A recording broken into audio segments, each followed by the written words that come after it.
தொழில் செய்யும்போது நம்ம காலையில் வேலைக்கு போகிறோம். அப்போ வேலை செய்யும்போது நம்ம அந்த வேலையை ஒழுங்காக செய்வதற்கு, அந்த வேலையில் நமது முழு கவனமும் இருப்பதற்கு ஒரு மன அழுத்தம் தேவை.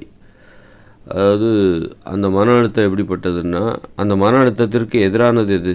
தொழில் செய்வதற்கென ஒரு மன அழுத்தம் தேவை. தொழில் மன அழுத்தம். அந்த அழுத்தம் இருந்தால் தான் ஒரு அழுத்தம், ஒரு ப்ரெஷர் அது இருந்தால் தான் அந்த வேலையை நம்மளால் ஒழுங்காக செய்ய முடியும். அந்த மன அழுத்தம் இல்லை என்றால், தொழில் செய்வதற்கு தேவையான மன அழுத்தம் என்பது நம்மிடம் இல்லை என்றால் நம்மளால் அந்த வேலையை செய்ய முடியாது. அப்போ தொழில் செய்வதற்கு தேவையான அந்த மன அழுத்தம், அதற்கு எதிரானது எது? தொழில் செய்வதற்கு தேவையான அந்த மன அழுத்தத்திற்கு எதிரானது எதுனா, இந்த பொழுதுபோக்கு மனப்பான்மை. நீங்கள் வேலை செய்கிற இடத்துல பொழுதுபோக்கு மனப்பான்மையோடு இருக்கீங்க, அல்லது வேலை செய்கிற இடத்துல மொபைல் ஃபோன் பார்த்துக்கிட்டே இருக்கீங்க. அப்படிங்கும்போது உங்களுக்கு அந்த மன அழுத்தம் என்பது ஏற்படாது. மன அழுத்தம் என்பது நீங்கிவிடும். அப்போ உங்களால் அந்த வேலையை ஒழுங்காக செய்ய முடியாது. தூக்கம் வரும், சோர்வு வரும். அப்போ வேலையில் உங்களால் முழுமையாக கவனத்தை செலுத்த முடியாது. அதனால் என்ன பண்ணணும் அப்படின்னா, நீங்கள் ஒரு வேலை செய்கிறீங்க, ஒரு தொழில் செய்கிறீங்க அப்படின்னா, அந்த தொழிலை சிறப்பாக செய்ய வேண்டுமென்றால் ஒரு தொழில் செய்வதற்கு தேவையான மன அழுத்தத்தை நீங்கள் உருவாக்க வேண்டும் அல்லது பாதுகாக்கணும். நீங்கள் உருவாக்க வேண்டாம், அது இயல்பாகவே இருக்கும். காலையில் எழுந்திரிச்சோடனே எல்லோரும் ஏன் வேலைக்கு போகிறாங்க? அந்த காலையில் அந்த மன அழுத்தம் நமக்கு கிடைக்கும்.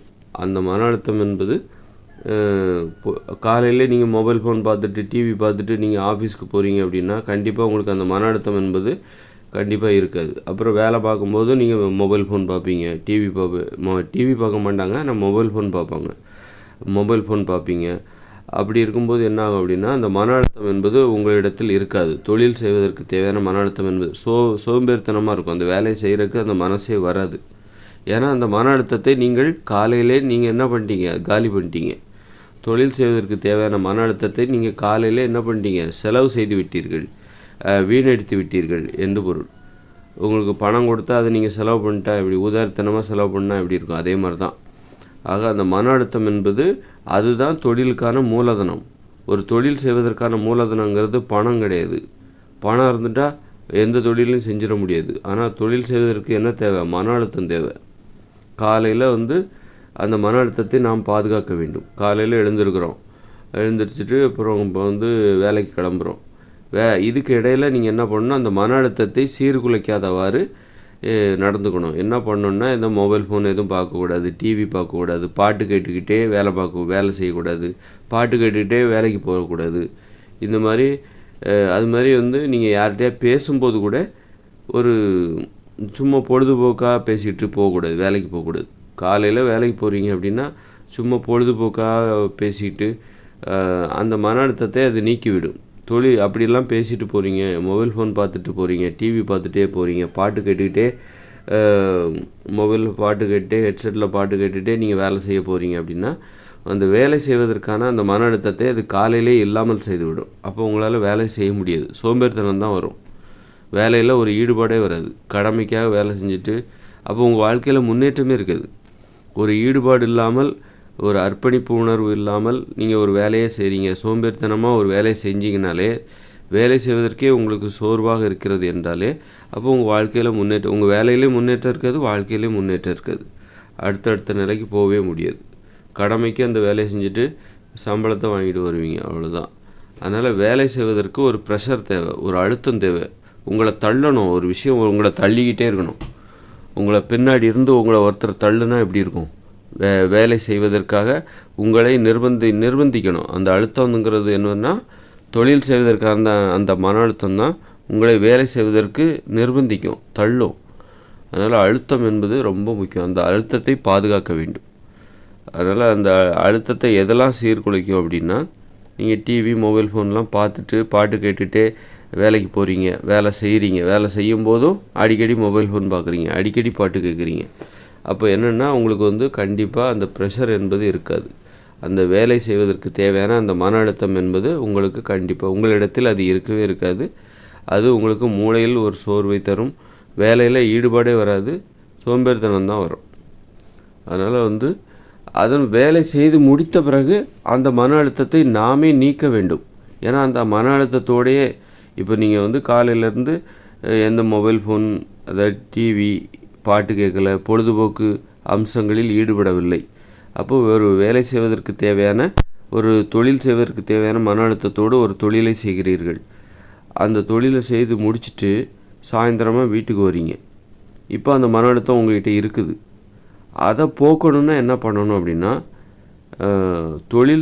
தொழில் செய்வதால் ஏற்படுகிற மன அழுத்தம், தொழில் செய்வதற்கு தேவையான மன அழுத்தம், அப்புறம் அந்த தொழில் செய்வதால் ஒரு மன அழுத்தம் ஏற்படும்.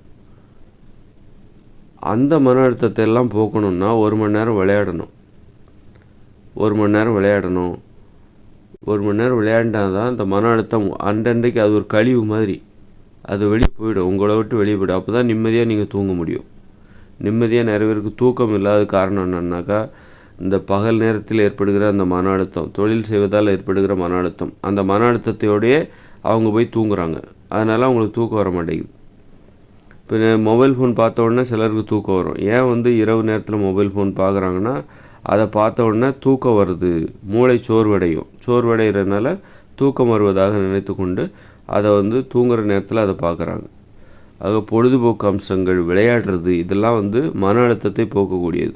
குறிப்பாக தொழில் செய்வதால் ஏற்படுகிற மன அழுத்தம் இருக்குல்ல, அதை போக்குவதற்கு கண்டிப்பாக 1 மணி நேரம் விளையாடணும்.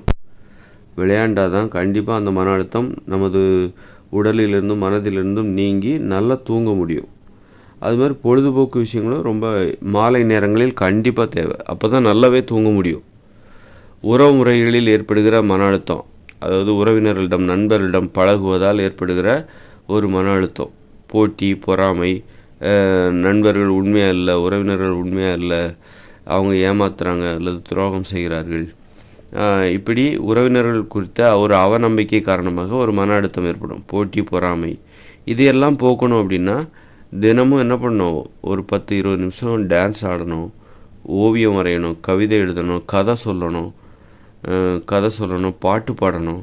இந்த கலை பொழுதுபோக்கு இது உறவுமுறைகளில் ஏற்படுகிற மன அழுத்தத்தை போக்கக்கூடியது.